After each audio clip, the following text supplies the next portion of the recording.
All right, everybody, welcome to the Abundance to Get podcast. Today I'm with Tyler Smith. We go way back, all the way into our Pepperdine days of college, rushing and hazing and all that stuff with Sigma Nu fraternity. How you doing, buddy? Doing well, bud. How you doing? It's been a It's been a while. long time. You know, we kind of live Yeah. vicariously through our social medias these days. Yeah, exactly. Exactly. I don't know. Last time we saw each other in person, it was at least there Yeah, was how double long ago was digits that? involved in that. I must have been like maybe some event after college, after you graduated at some point, maybe in Santa Monica Yeah, or something. yeah. It's very positive. I mean, it's been so long, but, I love kind of following your story and everything that's transpired with you, which is kind of what we're going to talk about today. And the main reason for wanting to have you on is to tell that, because I think it's so important. It's very easy for people to get down on themselves, get frustrated with life, whatever it may be. But then it's very easy to remind yourself and be grateful for simple things in life. Right. Right. I mean, I was reading a little bit even about on your end. I mean, you've had, is it 5 open heart surgeries? Yeah, 5. I had 4 by the time I was 12 years old, and Oh then my gosh. yeah, I mean, so talk about that real quick as to kind of the main reason for it and, where it's at today. yeah, And sure. yeah. So I was born with what's called tetralogy of Fallot. It's a heart condition. And when I was born, they really didn't know how to resolve it. There were attempts, they weren't very successful. And so my parents were actually told to cherish all the moments with me because they weren't sure how long I was going to be around. And when I was about 4 years old, the cardiologist had told my parents that they had figured it out. And there was a surgeon at UCSF that knew how to fix this. And so I went down when I was 4 years old and had my first of the 4 surgeries as a kid. And what they did was they basically repaired a hole in my heart and then replaced my pulmonary valve. And then the subsequent surgeries as a youth were really to replace the pulmonary valve as I grew. So I had another one at 8 and another one at 12, and then I actually had 2 the summer um, after my 7th grade year. Because I had one right before the year ended, and then one in the summer, because they had found another issue they had to repair, and then they went in and repaired the pulmonary valve.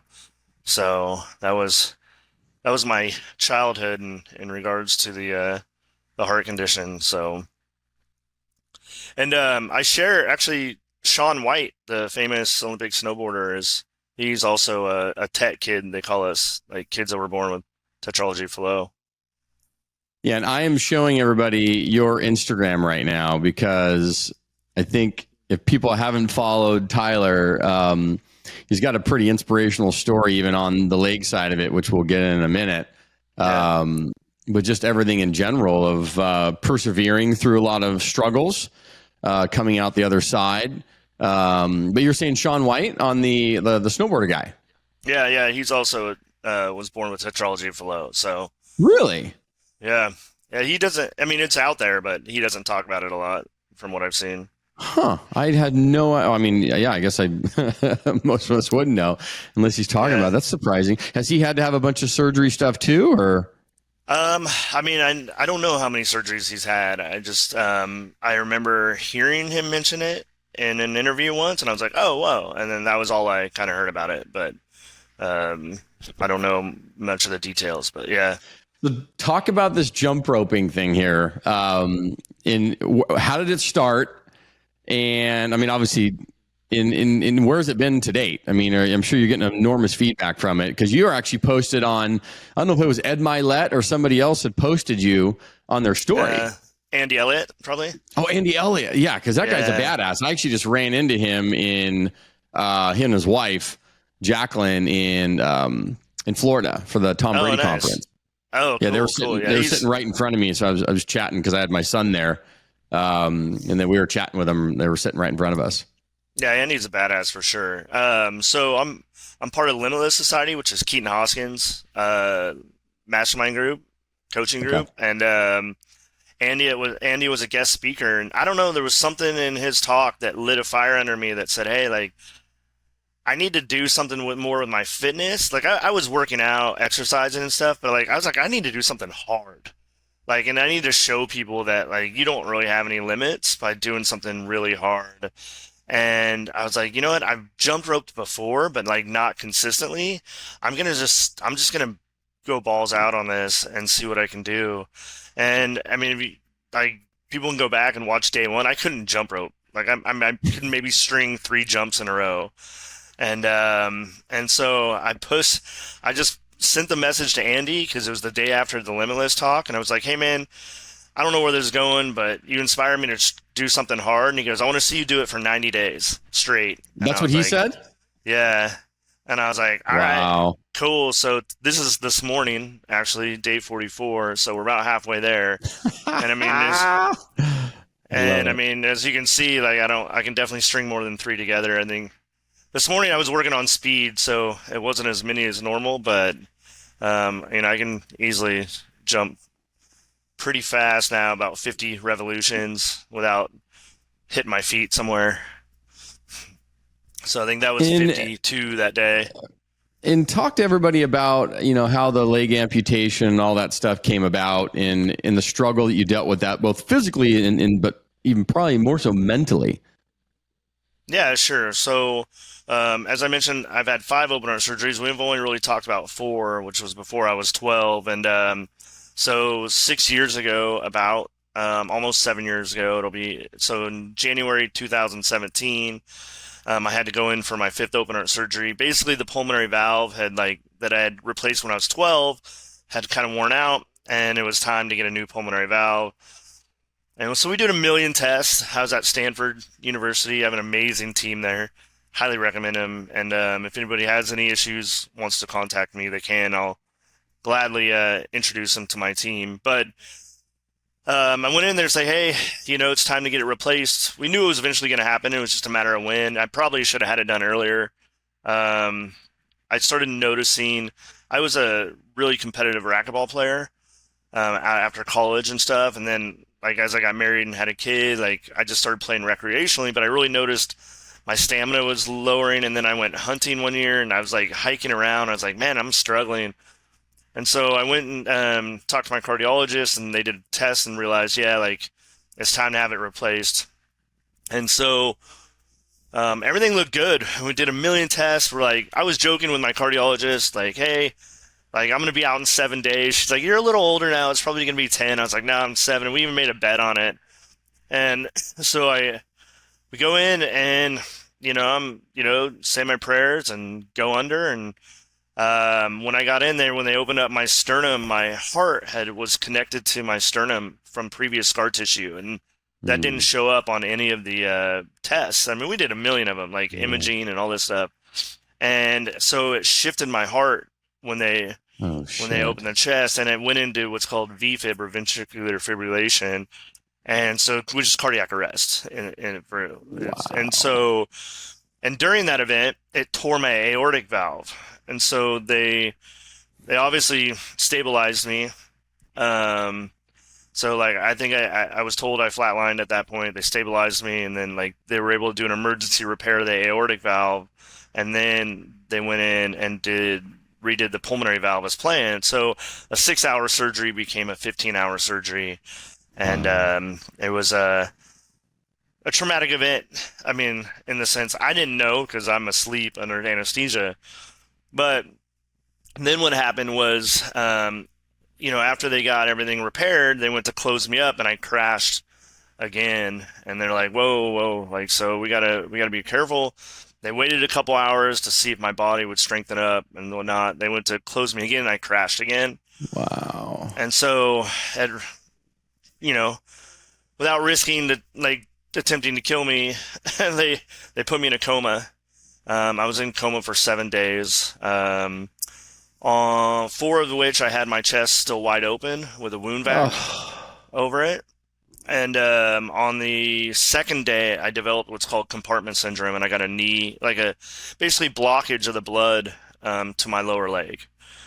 And so I had very limited blood circulation below my right knee. Yep. And when I woke up, my foot was as black as my shirt. I still had a pulse, so there was a lot of hope that they would save my leg and my foot and everything. They thought maybe I'd lose a couple toes or whatever. And then I kind of powered through while I was there. A lot had to do with my faith in God. I can get into that later, but Yeah. um, I was able to recover really quickly from the heart perspective, but I still had 100% kidney failure and 50% liver failure, along with what was going on in my leg. I was able to leave Stanford and go to a rehab facility, like another hospital that had more of a physical rehab facility. And while there, things just weren't looking good. I mean, it would take like amazing amounts of Dilaudid, which is also known as like a form of morphine, just for me to stand up and try to do the rehab exercises. And when I went back a week later so I got to the hospital on Sunday. On Friday, I went in, met with my vascular team, and they did a test, and like they basically stuck this long cotton swab, and they're supposed to just barely go in, and it just went like all the way in. And Oh my. I saw the look on the doctor's face, and Oh, he wasn't my surgeon or my doctor, because my right. doctor got called to an emergency at Stanford's emergency room. And he just looked at me, and he left the room, and he came back and he goes, "Look, if you were my patient, I would amputate your leg today." He goes, "But I'm not your patient, so I need you to send you to your doctor," which I had the chief of vascular at Stanford, amazing guy. And so they just sent me directly to the emergency room. I met with him. They did some exploratory surgery and ended up removing like 80% of my calf muscle. And we made a deal Wow. before the surgery they wouldn't amputate without my like prior consent. And so when I woke up, he was like, "Look," and I had made a made a deal with the vascular surgeon early, like the first day we met, that if I would trust him completely if he promised to treat me as if I was his son. And Mm, so he came to me and he said, "Look, if you were my son, I would recommend that you amputate your leg, and you'll live a much like fuller life that way than dragging around a leg that has no muscle on it." And yeah. so he goes, "You have 24 hours to decide. I'll be back tomorrow morning." And in the next 24 Wow. hours, consulted with my family, prayed about it, and decided that yeah, it was time to amputate. And um, originally, I so mean, do you seven get days later, emotional about this now, talking about it at all, or is it um, have you compartmentalized this section of your life? I mean, because how long ago was this? Just so I understand timing. yeah. This was well, I got amputated March 1st, 2017. So it's all, Okay. 6.5 years.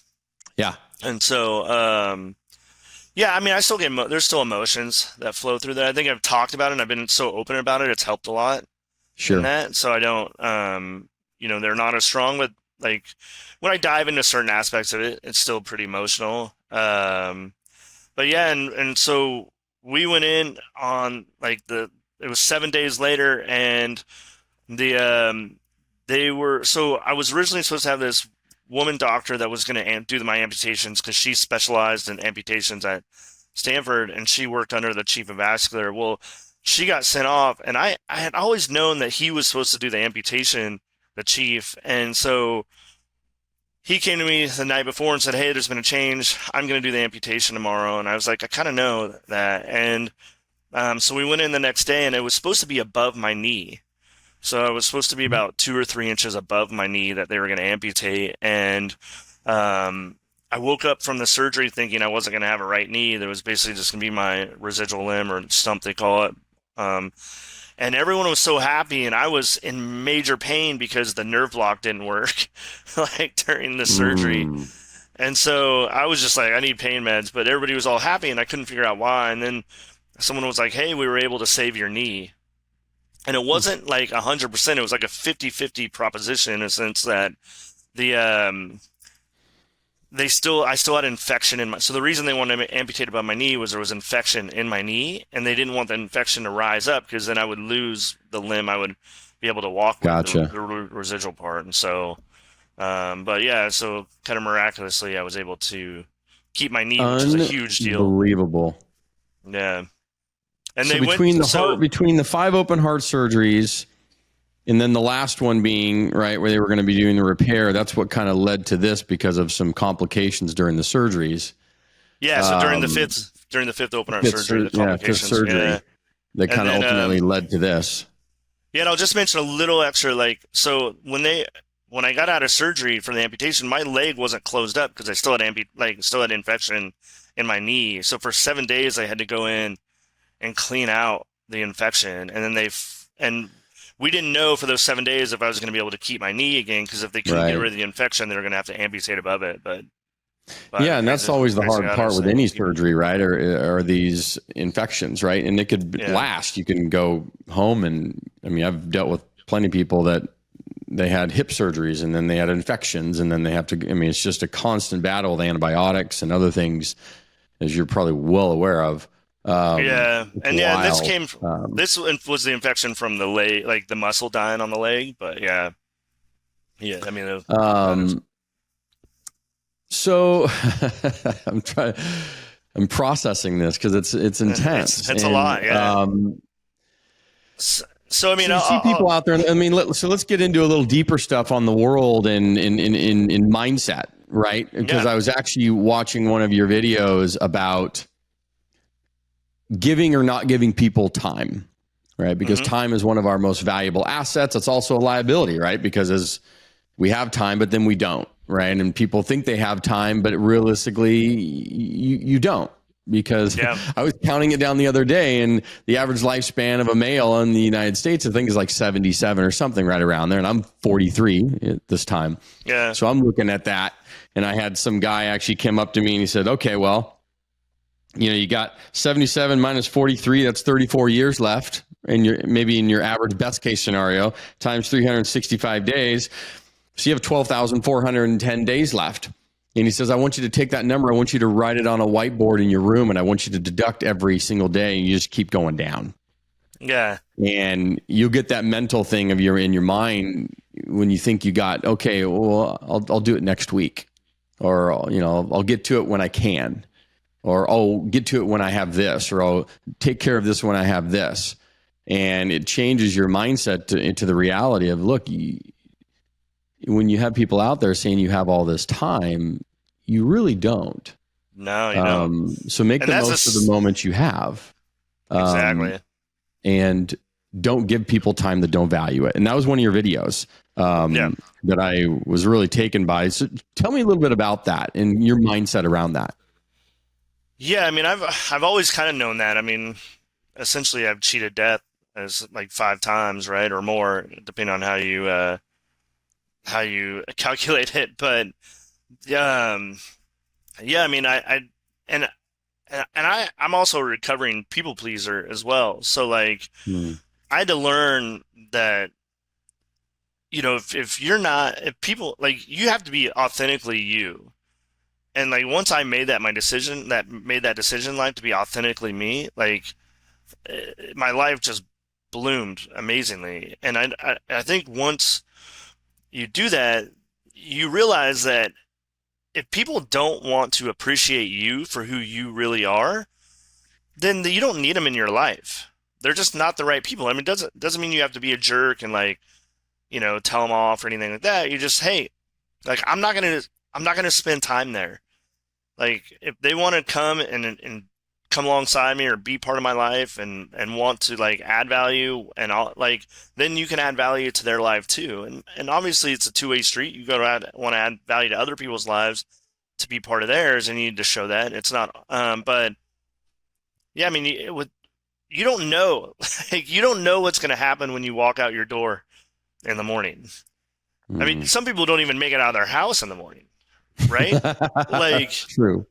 No, I mean, and like, I had a friend who passed away through choking. Like, he went to eat breakfast in the morning and died in his kitchen because his family had already left for the day. He was just grabbing something before he ran out of the door and ended up choking to death, like, in his kitchen. And so, like, you just don't know, like, in those situations, and like, why spend any more time on people and things that don't add value to your life and don't appreciate you for who you 100%. Really are. Now, some people will, look at that and say, well, yeah, but you need to invest in other people too. And you need to, I just read a great book by a buddy of mine, Jeff Fenster, called Relationship Capital, right? Mm-hmm. Relationship, and it's all about relationship bank accounts, because your surroundings, as they say, and we all know this, right? Your circle and the 5 people you surround yourself with, and blah blah blah. You're the average of them, and your success in the different aspects of your life, whether that be professional, personal, and health, are going to be directly related to your circle of people. But in order to build that circle correctly, you have to have what's called relationship capital, relationship bank accounts, where you are depositing into other 100%. people. And then, because there's a lot of people out there that just like to withdraw, right? They're takers. Yeah. And they don't even realize they're takers, but they go into relationships, whether it's platonic or, anything else, and they don't realize they're take without giving value, adding time, doing things without any expectation of receipt. Yeah. And just doing it out of goodwill to add value and deposit into that person's life to help them, no matter what, without any expectation. So, what are your thoughts on that? Yeah, I mean, relationships are a dance, and I've had amazing people around me, and I've had some amazing relations. I mean, I have amazing relationships with close friends, family, and I believe relationships are one of my strengths. But what I found is, it's a dance, right? Like, you can't just go in and be like, oh, if you don't want to hang out with me, leave. Like, that's not what I'm saying. It's more, you gotta, like, you'll start to feel out. Like, are you continuing to deposit more and more and more and more, and you're not getting any deposits back? It's just all take. And it's like, all right, well, maybe I'm going to reevaluate this relationship, and say, okay, well, maybe I'm going to pull back a little bit, and I'm just going to focus a little more time over here and see where that, do they miss you? And it really is a dance, because you don't know if the person's going through some struggles and maybe they need some extra love on that. And so it's not just this black and white type of scenario. You got to understand where the person's at, and but I mean, if they're healthy, if they're like, their life is great, they're healthy at the moment and stuff like that, and they don't need more attention, and they're not reciprocating, then something's going on. You got to take it for kind of what it is, right? Yeah. Yeah, I think that was one of the biggest things. I read a quote. They said the key to happiness.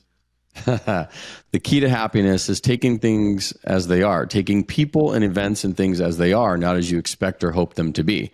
Yeah. Because if you think about it every single day, even today, like, you woke up today and you probably in your mind had certain expectations of maybe what the day was going to be like, or maybe if you have some meetings, maybe what those meetings may be like, or maybe, how long are you married now?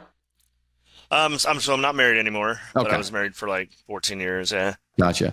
And so getting into the relationship side of that, because everybody battles with it. And I was watching something the other day about, the divorce pandemic, right? And we all know that it's a 55%, right? At least based on stats in the United States on divorce rates.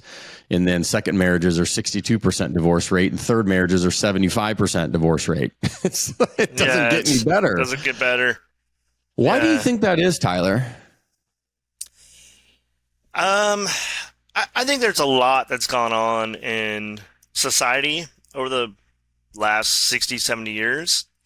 I think that we have developed these lifestyles, I'll call them, that lend itself to make it easier for people to not focus on the relationship and not rely so much on each other. Like, back in the day, like in the 20s and 30s and 40s, you had to rely on your mate, right? Like, your spouse. Like, you guys were in it for survival for the most part. I mean, it was much harder times, right? And today things are very easy. I mean, our life today compared to 100 years ago is completely different in this world. And so, like just the fact that, like, I think, women are able to survive now on their own, like, more so than back then. I'm not going to say they weren't able to back then, but it was they much more needed a spouse to be able to cohabitate and survive together. And now, I mean, through progression in society, women are able to do a lot outside of the home in terms of career and things, and that can be fantastic. But it also has made it easy to not have to rely on each other so much, and because you Sure. don't have that like need to rely, you're like, oh, like things get a little harder. It's like, maybe I'm done with this. Like Sure. and I'm over exaggerating, but I think that's kind of Well, I don't know how that we you can. are. I mean, I think that it may be easier today, like you said, that when things do get challenging, everybody talks about, oh, well, you need to, you know, work through challenges, communicate well, talk through things, and that's great. And you're absolutely 100% right. But then when it comes push to shove, and action needs to be speak louder than your words, it's interesting how quickly people will crumble. Um, Yeah, and I think a and lot of it I want to. deals with attachment styles. Are you familiar with this stuff? Yeah, And how yeah, people I am, and communicate I want to. through attachment styles or lack thereof, right? Or lack thereof, right? And so I want to also add that I kind of put that on women, and one thing I want to mention too is men's roles have really shifted a lot too, and I don't think men are really being as masculine and as like really stepping up to their game now, especially nowadays. Like it concerns me a lot, like being in the dating world now, like, and talking to some of these women I've dated, like, hearing their stories of how they've interacted with other men. It's like, man, as men, we need to stand up.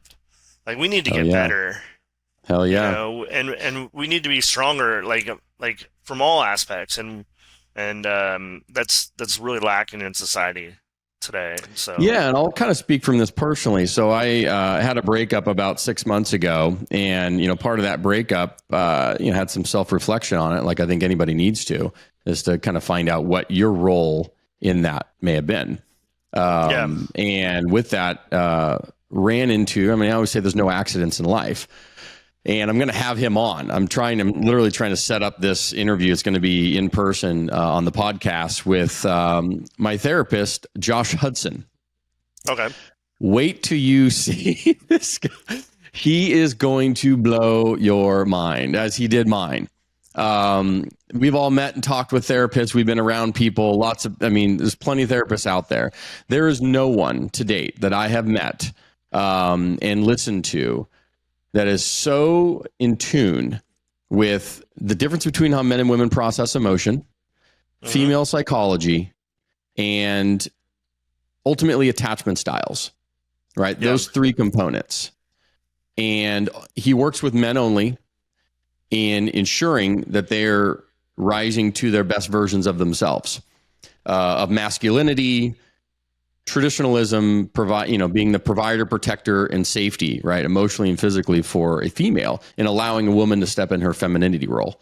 yeah. Um, I'm working the details out to get him in studio here, but my goodness, if this lands the way I'm hoping, and it will, this interview is going to be off the chart because he has helped me to understand a lot of things that I had no idea about, and definitely risen my level to ultimately become a high level man, right? As you're Yep. high value, not high level, high value man, no different than, you're looking for a high value woman, Correct. or high value person as your partner, whatever it may be. But that masculine, feminine roles in the power shifts in that, and the importance evolutionary wise as to why that's so critical for the female mind, in that relationship to be successful. And you hit the nail on the head when you said that has changed so rapidly, and I think it's due to a lot of society where men are getting neutered in the relationships. I know that's Yeah. kind of a weird term to throw out there, but men are getting neutered in relationships, and they're not even realizing it's happening until it's too late, Well, no, I'll right? say that I'll say they're allowing themselves to get neutered in a relationship because they don't have a center core. They don't have a purpose that they're driving towards. And this is like, I mean, I've had to do a lot of self-reflection too. I mean, through the divorce and other like breakups like you did. And like, I'm finding that if you don't have a center core, if you don't have a purpose, then you can get blown like a feather in the wind, right? You just wherever. And once you have that center core and your center purpose, then you can't get neutered. in a relationship. Have you ever heard the quote, success will attract the woman you want, struggle will attract the woman you need? Exactly. And you I mean, talked about the I haven't purpose, heard right? that. The core. I haven't heard that, Success but it's comes in like, different. Yeah, success comes in yeah, different forms. Right? yeah, It's not necessarily professional, but just success in life, purpose in life, drive in life, core value systems in life. But when that is in alignment, that will attract the people you want. And then when you're in a struggle mode, it'll attract the people you need. Big yeah, difference. big difference. Big Yeah, difference. yeah. And I mean, yeah, it's funny we got on the topic because it's like huge in my life right now, and Sure. Well, uh, listen, it's huge in a lot of people's lives because whether it's personal relationships or business relationships, relationships are part of life. And that's why when I, developing this friendship with Jeff Fenster, and what an incredible human being he is, I mean, on every level, and learning from him, and then reading his book, Relationship Bank, I think it's Relationship Capital, Relationship Bank Accounts on Amazon. Unbelievable.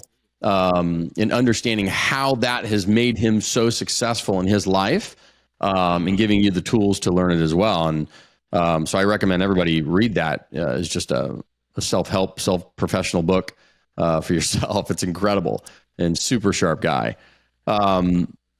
So kind of leading into this abundance to give mindset, right? Which is kind of really the podcast has.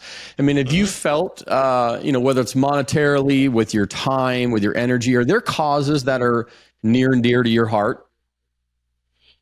yeah, there are, and so like for a while I was part of a homeless ministry, and that really like it was like the first time I really volunteered in my life, and it really kind of like grabbed me, right? And now with my own challenges medically over the last, like 6 years ago and stuff, I had to step away from volunteerism and really focus on me and internally and work on myself. But now that I've done that, and I'm in a spot where I'm really starting to thrive.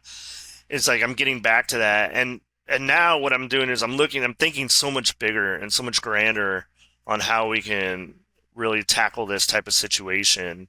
And so I'm looking at ways that, like, how do we go in and really eradicate homelessness? Because it's just gotten worse and worse as we've seen, and especially in a lot of these major cities, but even Yeah. in the rural areas as well. Are you familiar with Dan Fleischman? Yeah, he's I think going to Okay. be at the event. I'm going to be at in a couple weeks. Oh, are you? Okay. If you get a chance to chat with him, because he's big on the homeless thing too, and it's funny because he's interconnected, good friends with Jeff Fenster, who Okay. I'm friends with, and Dan's based out of San Diego. He lives in Temecula now. He has Awesome. an amazing ranch out there, and the things he's doing to help with that, from a volunteer side of it, money side of it. He's very much passionate about the homeless side and eradicating that. So that, I mean, if you get a chance to chat with him. Yeah, I will. I will. Yeah. Yeah, because he's friends with Keaton as well, Hoskins, Okay. and so I'll see if Keaton can connect me, and then have that conversation with him. Because yeah, I mean, I think I'll just get into it a little bit. Like I think one of the things that the biggest problem with homelessness is that we classify. There's like one classification of homelessness. Like we don't really talk about there's multiple levels of homelessness, and I Okay. don't want to dive into it because it's a really long conversation, but just to break it down, like essentially you have your mentally ill folks that just due to their mental capacity they can't care for themselves anymore, so they're on the streets. You have drug addiction, so that causes it. You have some people desire to be homeless, and so like it's probably still mental illness, but they've decided that they don't want to be attached to society. They can still care for themselves. They still hold jobs. They've just decided not to live in a structure that we normally call home. They'll live in a tent or they'll live in a car, and they just have kind of detached themselves from society. And those are three basic levels that I've learned in working with the homelessness. And I think once we start classifying why people become homeless, in this umbrella we call homeless, then we can start really tackling each level of homelessness because they're tackled in extremely different ways. Yeah. They're going to be And looked at we're differently. Which, because you said those are the first three. What are the other two? Well, so those are kind of the core three, and then like it breaks down and like Okay. further. I said So, five, but like so truly like mental, drug, and then mental. people who just want to be there, right? Yeah, Okay. and that's still kind of mental. Like obviously, if you want to check out society, there's some mental issues, but like mental in terms of they can't care for themselves anymore. Sure. Drug addiction where they can't really care for themselves anymore. Drug or alcohol, and then like I can care for myself, but I choose to live on the Gotcha. streets, and so Um, which one of those is not the easiest? That's probably the bad question, but is there one that's easier to move the needle on than others? I don't know. I think that's we really need to look into that, and like that's one of the things I want to look into is like how do you start tackling like because within each of those levels is more sub levels, Okay. and so what like how do you start tackling? So I mean, there's different levels of mental illness, right? And so I think from a mental illness standpoint, you need to find out okay for the people that really are mentally ill and are not like addicted to drugs or whatever, how do we move them into a situation where we can help them combat their mental illness? And maybe we can't. Like that's the one thing we have to realize is some people we just might not be able to, right? And so how do we provide a safe place for them to live? Do we bring back facilities that they live in, they're cared Well, for, and things like that? yeah, and, So and and I guess that's kind of where some frustration lies because, as you know, like there's billions of dollars, and this is a hot topic, right? There's billions of dollars thrown into it, especially in California, to eradicate the homelessness. And there's shelters, there's this, there's that. I mean, we have so many resources, and an enormous amount of money has been put into it. And it appears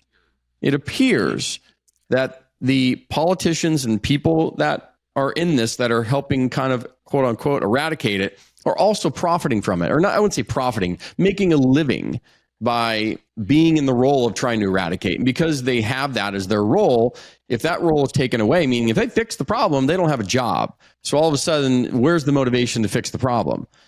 yeah, What do you feel about that? yeah. I mean, I agree. I mean, I see that, and it's really heartbreaking. And the other thing I see is like here in the Silicon Valley where I live, we have such an abundance of things, like especially money and wealth and things, and like with Google and Facebook and these huge tech companies, Salesforce, and you see them throwing like large amounts of money at this problem.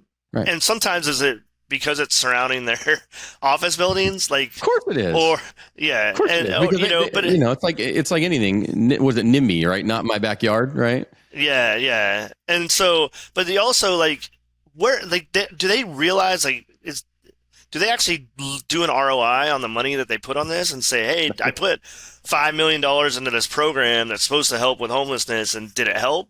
Like my guess is no, because we haven't seen any improvement for the Right. most part. Like when you see an improvement, it just means that they moved the camps to a different, Mm. like they just eradicated the camp and then they pop up somewhere else. And And so why are you so passionate about this specific cause? There's something inside of you as to why that is there.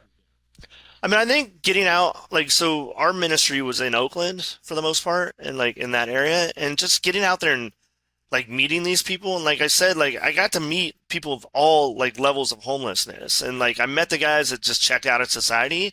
They dressed pretty nice. Like if you saw them in like a Walmart or a Safeway or whatever, you wouldn't know they're homeless. But Wow. they live in a tent, like a nice tent underneath the bridge, and they have their own little world, and they have a little bike and stuff like that. And they've kind of, but and they would have cell phones, and we would actually communicate with them. And so we, you meet guys like that, and you're like, man, what? Like this guy's, he could have a way better life. He just, there's something in there that he just needs a little bit of help with. Okay. But I'm not worried about him. Like he's not like a detriment to society. He's just chosen, like he's not stealing things. He's Sure. not like, but then we go into like other areas where like you talk to like I would ask these guys like, hey, like, what's going on? Like, and then you find out they got addicted and that's how they ended up on the homeless, or Sure. they had like a wife die, Yeah. or they got a divorce and it crushed them. These are people that with some help could come out of homelessness and out of poverty and live an abundant life, but they just don't have the resources to do it, and we weren't qualified. I mean, this was a while ago, and so I mean, we were there to pray for them and provide them with some clothing and things, but and so seeing that, like, I've been fortunate because I was born to great parents who are loving, and like despite my challenges in life, they've always been there, and the other people around me have always been there, and so like I haven't got to that point, but I've been close. I think we've all gone through like scenarios where in our lives where it may not be financial, it may not be mental. I mean, I was never addicted to anything, but like it wouldn't be too far off to get there. Like it could just have been like one more flip of a switch, and you're like, I'm done. I'm done with this. And so like, how do we help the people that have gotten to that point? Yep. Is what I want to, and then once we understand it more, how do we help prevent that so they don't end up on the street? Yep. And they decide because so much of it is right. We hear so much of it than sports and around motivational people and things. And I'm sure you've heard this quote, Tyler, the only thing keeping you from where you're at and where you want to go, right, is the 7 inches between your ears. Yeah. Yeah. And it is very powerful because every single day it's a battle, right? Every single day everybody wakes up, and depending on how you start your day, they say master your morning, master your day, right? Master your morning, master your day. I don't know if you have a morning routine. It sounds like you do because of the jump roping and other things. Mine is in terms of like mastering that moment is to obviously try and wake up early. 5:15, alarm goes off, push yourself out of bed, even if there's mornings you don't want to get out of bed. Get your body moving. If it's early, if you have kids and all that stuff, get up before the kids because you got to get your muscles in your body and everything moving. And if that means meditating for 10 minutes, which I do, 10 minutes of reading, get your day underway for how you want to plan that to have success in whatever way you want. And that way, when kids do wake up, it's not complete chaos. Like you've had maybe an hour before they wake up or whatever it may be, an hour and a half before they wake up, before the day turns into a disaster. And anybody with parents, if they're a child and young children especially, you got to get them off to school and so forth. So mastering the morning, mastering the day. It's critically important. Making your bed, right? Yeah. Make your damn bed. I don't care if you're the messiest Alex person. Hormozy might disagree with you, but make the bed. I know. He has that video out too. That's like, you don't need to make your bed. I know, but I agree with you. I think what makes that really easy, like people look at it. So the way I do is I look at my day like the night before, and I take blocks of time and I schedule out my day and what I'm going to accomplish in each block of time.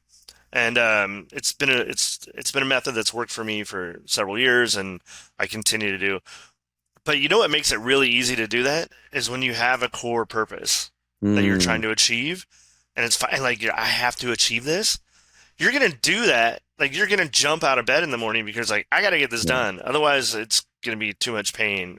Like if I don't do it. Have you ever heard of the 7 mountains? I have not. Because you just talked about the purpose. So I don't know did you see that I was down on a conference in Miami? Yeah. Okay. Yeah. So this is one of the most incredible conferences. I highly recommend everybody. It's called The Vault by Patrick Bet-David. Puts it on every year. Oh, yeah. And it's a very tactical and strategic conference. So you're not going there to get rah-rod. If you're planning to go get Tony Robbins rah-rod, this is not the conference for you. But if you're looking for pure tactics and strategies on how to improve life, he's the conference for you. That's why he brings in very tactical people. Tom Brady, Mike Tyson. I mean, when did Mike Tyson become so motivational? I mean, it's unbelievable. Will Guerra, who runs the #1 restaurant in the world. But he talked about the 7 mountains. What he meant by this is why a lot of people who have success in life, maybe they make a little bit of money, they get some success. This could be athletes. They have one great year, or a team has one great year, or somebody goes out and they maybe make their first $1 million, and then they become comfortable, complacent, lazy. And why does that happen? And the reason it happens is because they don't have the core of one of the 7 mountains behind them. And one of the 7 mountains being sports, arts, right, and stuff like that. Religion, media, business, family, Like these are one of these 7 mountains. Government could be one of them. If you love politics, right? There has to be a real heart behind it, is to a drive that when you go make the money, great. When you have the success, great. But there's got to be something behind that, 1 or 2 or 3 of those mountains that you can say, this is going to be my purpose in life.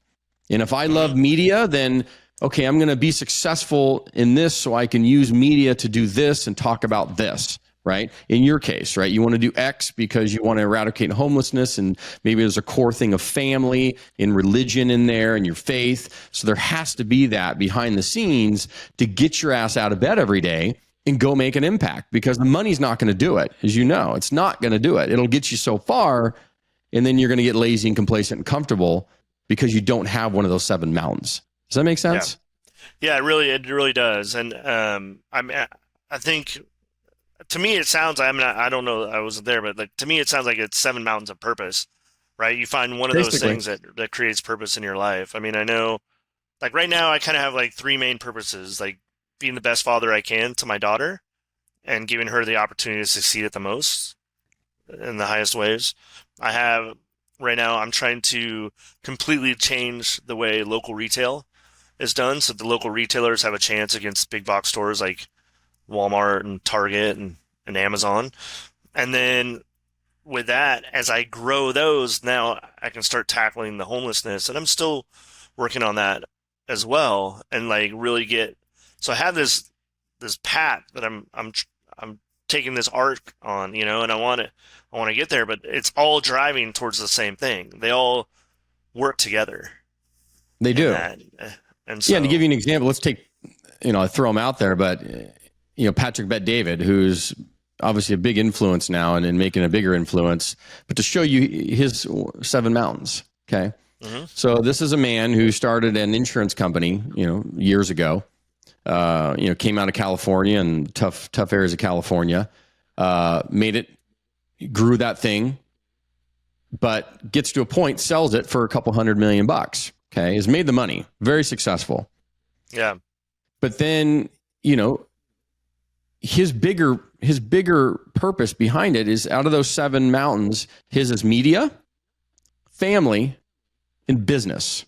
Okay? Mm-hmm. Media, family, and business. Those are the 3 of the 7 mountains.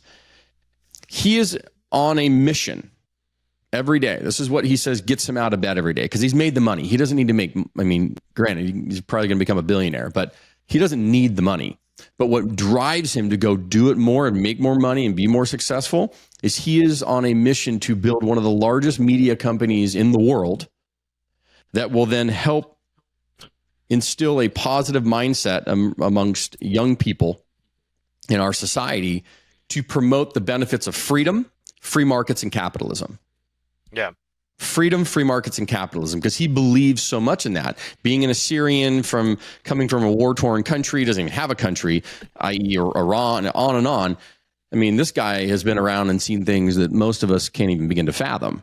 And so for him, core value of family and having 2 parents in a household in one way, shape, or form is a huge driver for him. That's one of the 7 mountains. Building a media company to help that. He built a massive business that he then has become very wealthy with, but that's not the driver, because he's using all that money now to then build the media company, which then is now going to come back and help with family and structure and freedom and free markets and capitalism, and really driving that into the American society, which he feels is getting completely obliterated. Right? I agree. Yeah. I agree. So this is why I'm trying to tackle the whole local retail thing. The mom and pop entrepreneur is a dying breed right now, and that's the nucleus of the nuclei, I guess, is of our country, right? Yep. That's, if you look at our economy, I studied economics and stuff, and so you look at that, that's really the driver in our world, and we're, as a society, getting gobbled up, aren't they? Yeah, we're demolishing it, and so. Yeah, like you said, between the small businesses, and you're seeing it happen even on the banking side. And I think more is coming, as you're seeing a lot of these kind of smaller commercialized regional banks collapse. I don't want to say this is a planned thing, but let's just say that you have the big 4, Bank of America, Chase, Wells Fargo, and I think U.S. Bank now. Or BNPS, right? Or B of A. Yeah, B of A is there. Maybe the Big Five. Big Five. Yeah. Ultimately, I think that's what we're going to be left with. I mean, I hate to say it, but I think a lot of when we do have this currency downturn, which is really what's going to take us in, you're going to see a lot of these regional commercial small banks, mom pops, all these things collapse and get gobbled up and absorbed into the big banking system. We'll see. I think that's, where we may be headed. And then maybe even on the business side, a lot of that's happening too, because the big massive chains are gobbling up and overtaking some of these mom and pops. I mean, all these big, online retailers, et cetera, Amazon, Walmart. I mean, you name it, right? Well, yeah. And I mean, we saw it during the pandemic, right? When we decided to give big box stores more freedom than the mom and pop to facilitate business, we crushed a lot of mom and pops, and they couldn't transition fast enough to like the online culture to get there, like for them to be able to continue to thrive. Yeah. And so we need to really look at that and say, hey, how are we, like, are we investing back into our community even through our purchases today? It might be like 10-15% more, but those are the people that sponsor our little leagues. Those are the people that, that sponsor your local community drives and are out volunteering and donate to our local churches and folks like that. Yeah, and small business, comes in so many forms. Like you're touching specifically on the retail side, but as you well know, there's so many just entrepreneur businesses that are run from home, run from garages. Is it getting so expensive and so cumbersome and so red taped to where they can't operate? It's an interesting topic. It's a fun topic. Yeah, right. Like, I want to finish up with your faith. Yeah. And I'll lead into this. So I was born under Christianity. My mom drug us, all the kids, to church, and we would bitch and complain and being drug every Sunday to Sunday school.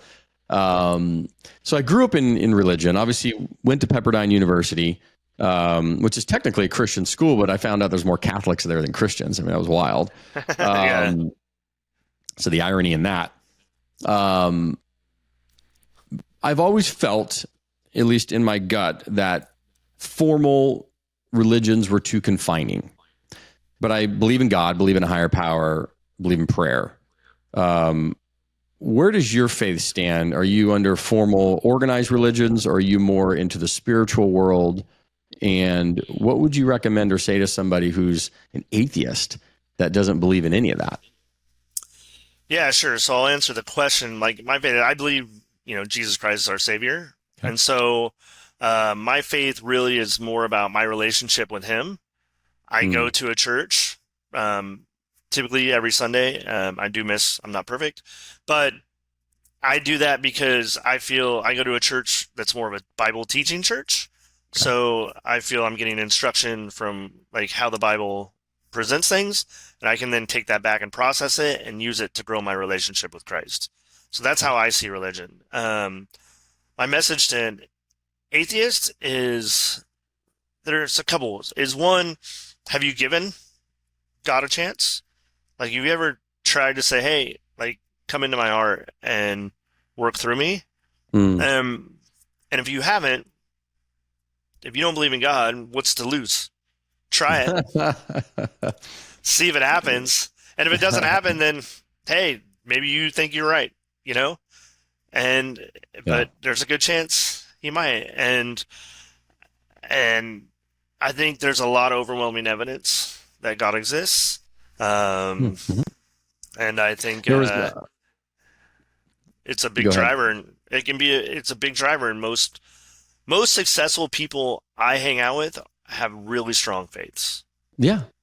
And if you 100%, because it also leads into core value systems, right? It's the faith blends into core values, blends into the human being, blends into community, blends into relationship capital, bank accounts for relationship bank accounts, and giving and helping others, right? Giving and helping others, giving and helping others.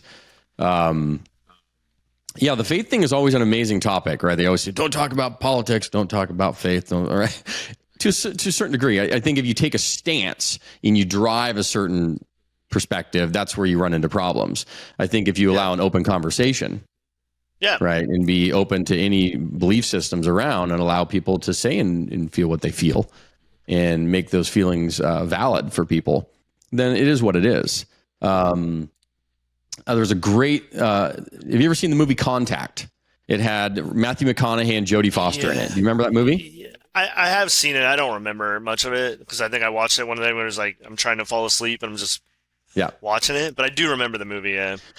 So while that movie deals with like space and another world, all this other stuff, right? That's just the kind of the, I don't know if you want to call it the part of the movie, but really the bigger concept behind the movie is faith.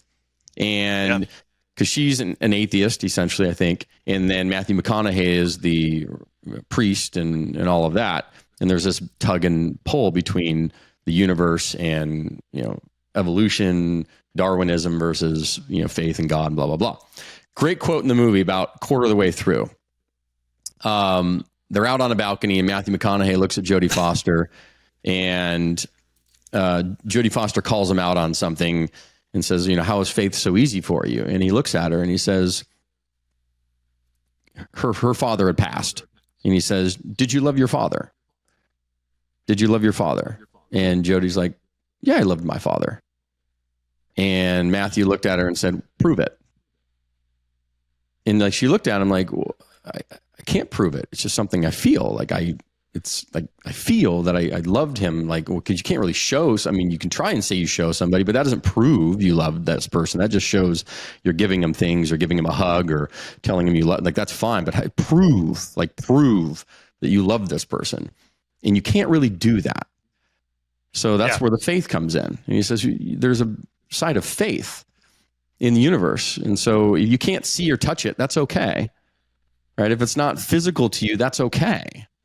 You can still have faith, and you use that faith to drive life. And that's where this belief in God and another power and all this stuff comes from. In one way, shape, or form, for you to think that somehow we're alone in the universe or that there's something not greater than ourselves, it's an awful waste of space.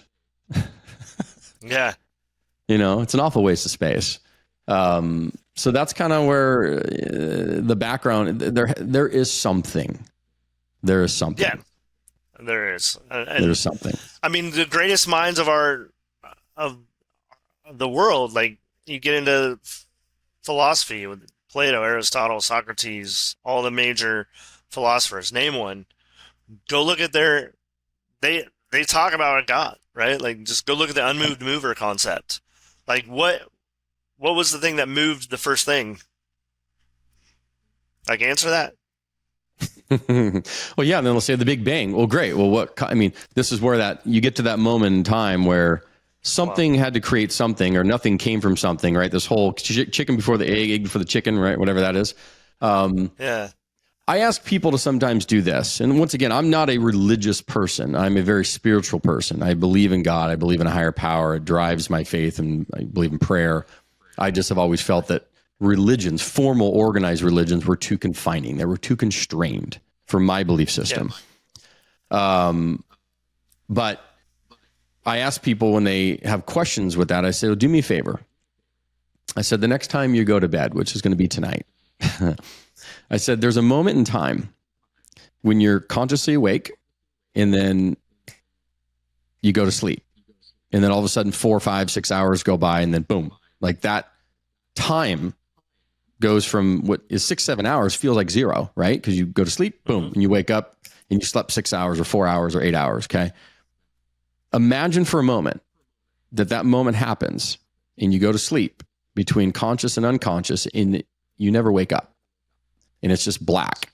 And if you honestly believe that when you pass on, it just goes black and something doesn't happen, you're going to be very pleasantly surprised when you move into the next realm of life. There's an amazing book by Tyler Henry. Do you know who he is? I do not know. I need to start getting on some of your reading lists. You got some Yeah, good so good this was a book recommendations that there. I'd found when my sister had passed about 5 years ago in 2018. Ah, Obviously, I was in yeah, I remember search that. Yeah. of some stuff, and I ran across, and I'd always followed this guy Tyler. He's the Hollywood medium, right? And people can Hmm. call BS to whatever they want, but there's something special about this young man. Um, so I got reading his book, Between Two Worlds by Tyler Henry. And he had a near death experience as well. And I believe it wholeheartedly. And I believe this kid, man, is absolutely 100% a true gift to the world and his ability to connect with the other side in some way, shape, or form. Okay. Um, there's just no way. There's no way.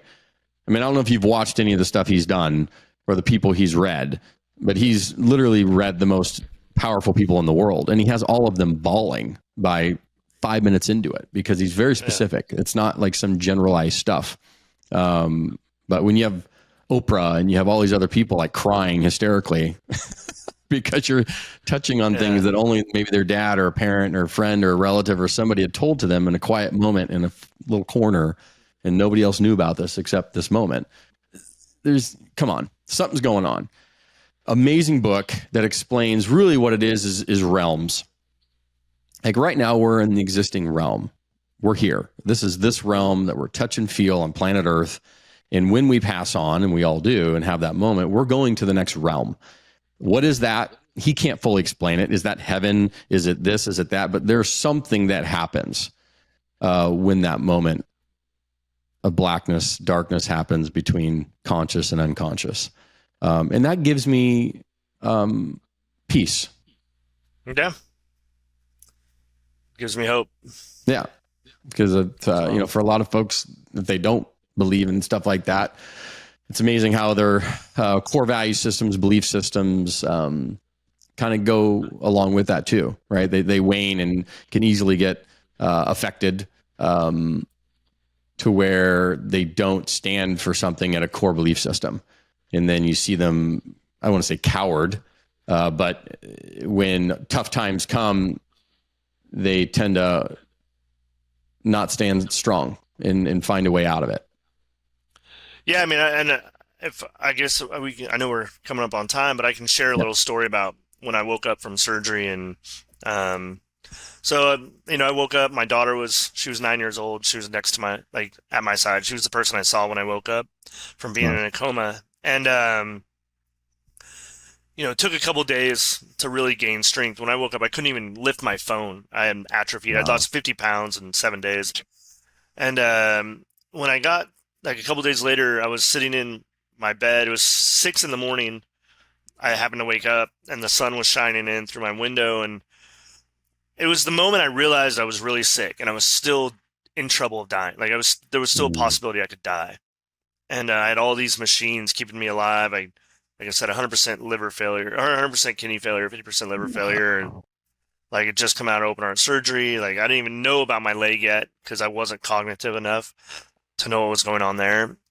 And I just prayed to God and I said, "Hey, look, I can't do this without you. If I'm going to walk out of this hospital, if I'm going to get out of this hospital, I need you."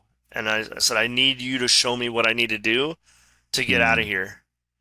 And so it's like one of these things I felt like I heard clear as day, like you and I talking. And it wasn't audible, it wasn't like loud, it was in my mind, but it was, I want you to wake up and I want you to pray. I want you to wake up every morning at 6 a.m. I want you to pray. I want you to do praise and worship. And I want you to listen to a sermon. Mm. And those were the instructions. There was no details around it. And so that I instantly did it. I prayed. I found a song that it's actually more of a secular song, but it was glory. It was by J.J. Gray, but I can't remember the name of the title of it right now. And then I would find a sermon on YouTube to listen to, and every morning, like the sermon would just hit like so hard. But what the craziest thing is that led in, so that would take about an hour, and then at 7 a.m. my doctors would round, and I had 7 medical teams that would all come in, and so I had 7 teams that all met at my bed first because I had the most teams. It was the only, like, they had to meet first and then they could disperse to their other patients. Hmm. And I would hear them do all their medical talk. And after, a week or two, I started understanding really the medical terms and getting an education on that. But I would be so clear-minded when they came in, and I asked the question the first day, and I said, "Hey, what do I have to do today so that I'm one step closer to walking out or getting out of this hospital tomorrow?" And the funny thing is, it blew their mind. They all looked at each other, and they're like, "I don't like." And then I was like, "Okay, well, like." Cardiology was like, well, I need you to do this. And then nephrology for my kidneys was like, I need you to do that. And then wound care was like, I need you to do this. And like, so at all these teams, well, then they started having conflicts. Well, they had to work out the conflicts right there. So that I knew specifically what I would accomplish that day to get and do that. And my healing, but my healing like took off. And like, I started having all these doctors so I was in the children's hospital at Stanford, which is like, not in the main hospital because of that's where the surgeons for congenital heart defects do their stuff. I had doctors from the main hospital, like hearing about my progress and coming over to find out what was going on. And they're like, what's going on? I'm like, I don't know. All I know is I prayed to God. I asked for this, and this is what's happening. And like over time, I had multiple doctors and like interns, because it's a teaching hospital, interns and fellows and stuff come in, and they told me like after hearing my story, it was the first time they went to church in a long time, the first time they prayed in a long time. And so it wasn't like, I tell that like story because it wasn't me that was doing all this. He used me to work through me to empower these other people. So that's how I know. Like that was so that was a moment for you. That was a very, very powerful moment for you. Like, yeah, like, I know God exists. Wow. Yeah, I get choked up hearing it, man. That's it's wild, and I do believe in the power of prayer and belief. That is a great way to end. Yeah. Well, this has been incredible, man. We're an hour in, and likewise, brother. We talked about a lot of amazing things that are going to give. Obviously, we have the long version of this that'll go on YouTube, but then the snippets that are going to come out, the zingers, and I'll get you access to all that stuff if you want to share it. Yeah, that'd be great. And then, let's make an impact on your cause, your belief, and that's why this is Abundance to Give. Is let's see what we can do on the homeless side, and if I can help connect you with Dan Fleischman, or maybe that happens through this next meeting and some other ways. I mean, you guys share that passion, and he's making a big impact there. And then in other ways too. I mean, let's do some awesome stuff. I really have to say, man, I really enjoyed watching you in this process and watching you grow. And I did just keep doing it, man. Let's run alongside each other. And it feels like it's funny because we're running like parallel. Like I'll be like, oh, I just met Andy Elliott, and then you're like taking pictures with Andy Elliott like a week later, or like I just met Bradley, and then you're like hanging out with Bradley like a month or two later and stuff like that. So it's like, yeah, it's amazing what happens when you begin to surround yourself and get into rooms with influential people who share a similar push for life. Yeah. And just making an impact. So that way we got one shot at this thing, and it's important that who was it? I could throw another one at Patrick Bet-David. he was just saying, I'm going to make sure that when I pass on, nobody ever forgets our last name. And I thought that was interesting, and to why that was important to him, which came due to a story he had with his father getting disrespected many years earlier.